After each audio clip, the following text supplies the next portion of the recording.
আসুন আমরা দল মত ধর্ম বর্ণ নির্বিশেষে আমরা ঐক্যবদ্ধভাবে আমরা মাজারদিয়ার উন্নয়ন করি, সালতা উপজেলার উন্নয়ন করি।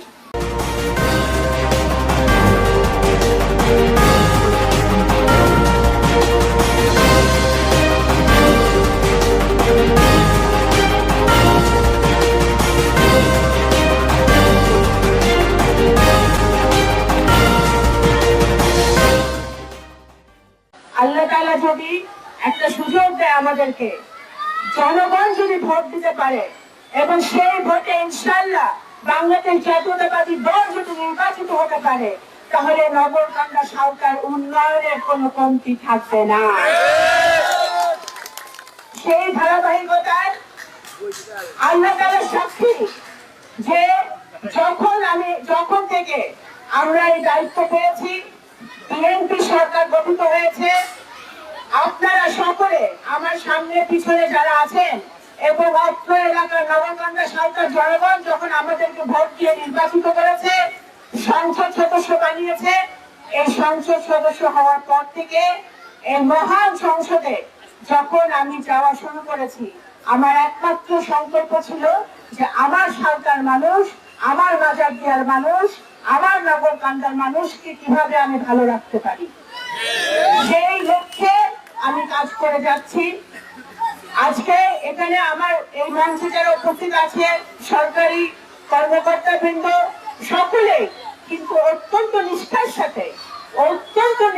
সাথে আপনাদের জন্য, অত্র এলাকার উন্নয়নের জন্য তারা কিন্তু কাজ করছে।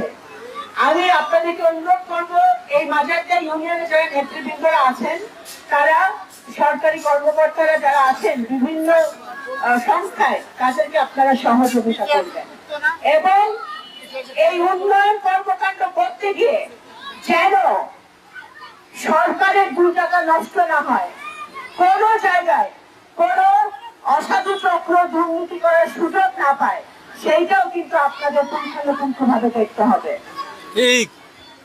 আমি আমার বাবা সারা জীবন ওনার যখন উনি এমপি ছিলেন, মন্ত্রী ছিলেন, যখন কিছুই ছিলেন না, তারপরেও ওনার যা ছিল, আল্লাহ ওনাকে যা দিয়েছিলেন তার চেয়ে অনেক বেশি উনি মানুষের জন্য করার চেষ্টা করছেন। আমি ওনার সন্তান হিসেবে আপনাদের জন্য করে যাচ্ছি, করবো ইনশাআল্লাহ। কিন্তু আপনাদেরকে ওয়াদা করতে হবে যে আপনারা এই মাজারদিয়া ইউনিয়নে আমি কোনো ঝগড়া ঝাঁটি মারামারি দেখতে চাই না, আমি কোনো ভোটিং দেখতে চাই না। যদি আপনারা উন্নয়ন চান, যদি আপনারা স্কুল কলেজ চান, যেমন আজকে আমরা একটা আল্লাহর নামে একটা ভিত্তিপ্রস্তর আমরা স্থাপন করলাম, এখানে স্কুল হবে, কলেজ হবে, এই যে ছোট ছোট আমাদের বাবুরা আজকে এসেছে, তাদের ভবিষ্যতের জন্য, আপনাদের ছেলে মেয়ে নাতিপুতিদের ভবিষ্যতের জন্য আপনাদের ঐক্যবদ্ধভাবে মাজারদিয়া ইউনিয়নে থাকতে হবে, সালতা উপজেলায় থাকতে হবে। আর যদি থাকতে না পারেন, তাহলে উন্নয়ন বাধাগ্রস্ত হবে, উন্নয়ন ক্ষতিগ্রস্ত হবে এবং আমাদের ছেলে মেয়েদের ভবিষ্যৎ ক্ষতিগ্রস্ত হবে। সেটা আপনাদের বুঝতে হবে, জানতে হবে।